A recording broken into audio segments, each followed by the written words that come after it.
रसिक श्रोते हो, दर्शक हो, मित्र हो, बंधूंनो आणि भगिनींनो, आंतरराष्ट्रीय जलदिनाच्या औचित्याने आपण मार्मिक कट्ट्यावर संवाद साधत आहोत.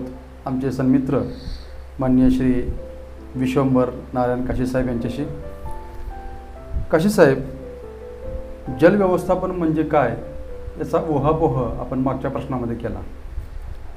आता आमचा पुढचा प्रश्न असा आहे की भूजल पातळी आणि पाण्याचा साठा हा खालावत चाललेला आहे जमिनीमध्ये.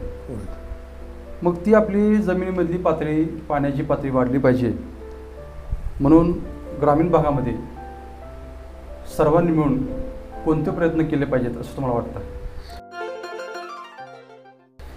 ग्रामीण भागामध्ये पाणी भूजल पातळी वाढवण्यासाठी प्रत्येक ठिकाणी आपण जलशिवार वगैरे चालू आहे, योजना चालू आहे, पाणी अडवा जिरत तरीसुद्धा भूजल पातळीला झऱ्यावरून जे पाणी व्हायचं 70च्या पूर्वी ते तसंच व्हायचं असेल तर प्रत्येक शेतकऱ्यांनी सुद्धा जे प्रत्येक वाहून जाणारं पाणी असेल ते प्रत्येक ठिकाणी जे ह्या पाणी दुसऱ्या शेतात गेलंच नाही तितकं त्यांनी जर अडवलं तर आपल्याला पूर्वीचे पण दिवस येतील. जमिनीमध्ये जे वॉटर भूजल पातळी आहे ती वाढली पाहिजे. कारण आपल्याला जे पाणी आहे 4 महिन्यात पाऊस पडतो किंवा 4 महिन्यात बी तो सलग पडत नाही, केव्हा तर एकदम पडतो आणि एकदा निघून जातो आणि मग ते पाणी आपल्याला त्या ठिकाणी स्टोरेज करावं लागेल. आपण धरणं मोठी बांधतोय, त्यात पाणी साठतंय, चर पाडतोय, अशा अनेक योजना करतोय, छोटी छोटी तळी करतोय. पण याच्याही पुढे जाऊन आपल्याला जर पाणी वाढायचं असेल तर विहीर पुनर्भरण आहे, बोअर पुनर्भरण आहेत. आता शेतकऱ्यांनी बोअरचं जाळं झालं आणि ते रिचार्ज झालं तर आपल्याला भूजल पातळी ग्रामीण भागामध्ये चांगली वाढून मिळेल.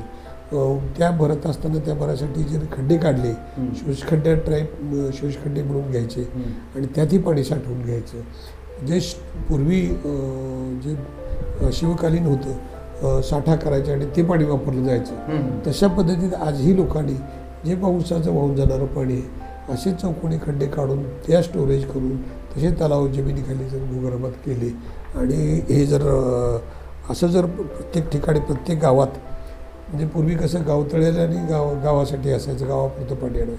आत्ता प्रत्येक खेडेगावात प्रत्येक गावाने आपल्या पुरतं, मग गावातला तळ असेल त्याचीच गाळ काढून घ्यायचं आहे, तिथं पाणी स्टोरेज वाढवायचं आहे, नाला सरळीकरण आहे, नाल्यात बंधारे आहे त्याची उंची वाढवायची आहे, त्याच्यात पाणी साठवायचं आहे. सिमेंट बंधारे कमी बांधलेत आपल्याकडे, अजून जे काय बंधारे बांधले त्याचे लिकेजेस आहेत. बंधाऱ्याचा सिक्वेन्स असा पाहिजे की ह्या बंधाऱ्याचं पाणी त्या बंधाऱ्याला टेकलं की दुसरा बंधारा सुरू व्हायला पाहिजे. म्हणजे साखळी बंधारे सलग केले तर तिथं पण स्टोरेज आपलं वाढू शकेल. आपल्याला जेवढं उजनी डॅम भरलं पाणी वाहतं तेवढंच पाणी आपण वाहून तेवढंच जातं किंवा डबल पाणी यावर्षी तरी पावसाळ्यात वाहून गेलं ते पाणी आपण तेवढंच पाणी स्टोरेज करून बंधाऱ्यातनं प्रत्येक ते सुद्धा आपण चांगल्या पद्धतीने अडवू शकतो. आणि हे पाणी वरून जे खाली येतं एखादं एक धरण एवढं पाणी वाहून जातं ते पाणी आपण वरत पण स्टोरेज करू शकतो प्रत्येक ग्रामीण भागाला. आणि दुसरा पाण्याचा प्रश्न आहे की पाणी वाहून जायला आत्ता आपल्याकडे गवत कमी झालं. भूगर्भावर पूर्वी काय असायचं, गवताचं आवरण आणि मुळे असायचे, त्या गवताच्या मुळ्याद्वारे पाणी जिरत होतं, झाडाच्या मुळाद्वारे पाणी जिरायचं. आज जंगल कमी झालं आहे. पूर्वी जंगल जवळजवळ 30% होतं, आज 15%वरच आहे. मी आपण वृक्षतोड करत राहिलो विकासाच्या नावाखाली. आपल्याला प्रत्येक काम करायचं तर झाडं तोडावी लागतात. म्हणजे पण पर्यावरण जगामध्ये काय केलं जातं तर एक झाड तोडलं तर 10 झाडं लावली जातात. पण आपल्याकडे तसं होत नाही. ती झाडं तोडलेली आता रस्त्याकडे आपण बघतोय, जुनी झाडं होती ती सगळी तोडली, आता परत नवीन लागत झालीच नाही किंवा काही लोक ठेकेदारांनी अजून लावलेलीच नाही. म्हणजे इथे जेवढं लक्ष द्यायला पाहिजे किंवा सर्व खात्याचा जे समन्वय पाहिजे होता तो आपल्याकडे होत नाही आणि त्यामुळे मग ते पाणी जिरत नाही जमिनीमध्ये. आपल्याला गवताचं आच्छादन, झाडाचं आच्छादन झालं तर चांगलं जिरेल आपल्याला. आणि मग आपल्याला जी हे आहे ग्रामीण भागामध्ये ओढे, झरे, नाले हे जे कोरड्या पडलेले आहेत ते पृथ्वीला म्हणजे पाण्याचं भूजल लेवल वाढेल. आज जी आपली पातळी भूजल पातळी 200 फुटाच्या खाली गेली, इव्हन काही ठिकाणी 500 फूट गेली, 1000 फुटावर शेतकरी बंधनं आहे 200 फुटात, पण ते बंधनं घालून लोक थांबले नाहीत. इव्हन ज्या वाड्या वस्त्या आहेत तिथेही त्यांना पाणी अडवता येतं आणि जे पाणी जेवढं अडवता येईल जास्तीत जास्त पाण्याचा थेंब न थेंब आपण वाया न घालवता जर तो वापरला तर भूगर्भाची पातळी ग्रामीण भागाला सुद्धा चांगली वाढेल. कारण भूजलाचं आपल्याला कसं आहे उपसा वाढवतो पण पुनर्भरण करत नाही. ते हे काय पूर्वी ही जी पुनर्भरणाची शिवकालीन व्यवस्था चांगली होती. महात्मा फुलेंनी सुद्धा शेतकऱ्यांच्या सोड्या पुस्तकात ते जलसंवर्धन महत्त्व दिलं आहे. पण आपल्याकडं जे ग्रामीण भागात अजून जसं पाणी वापरतात लोक, तसं त्याला भूजलात पुनर्भरण करायचं ही डोक्यातच नाही आयडिया. किंवा केलं तर ते अतिशय थोड्या प्रमाणात आपण करतो.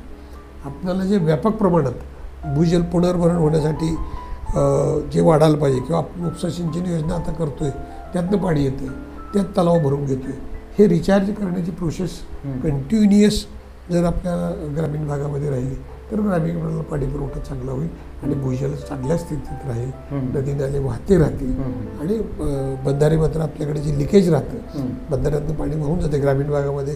आता मी ओढे नाले नद्यावरचे बंधारे आहेत ते फार लवकर संपले जातं, तर ते आपल्याला 4-6 महिने पाणी व्हायला पाहिजे. की पूर्वी 70च्या पूर्वीचा काळ असा होता की जमिनीत पाणी वाहत राहायचं, ते इव्हन उन्हाळ्यात सुद्धा पाणी असायचे नदी नाले ओढ्याला. ते तो काळ आम्ही पाहिला आहे, पण तो आता का नाही आपल्याला, तर आपल्याकडे पुनर्भरण नाही.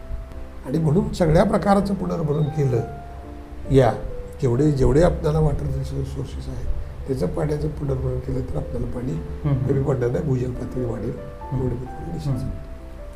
म्हणजे जितक्या प्रमाणामध्ये आपण पाणी जमिनीमधून उपसतो, हो, तितक्या प्रमाणामध्ये आपण पुनर्भरण करत नाही.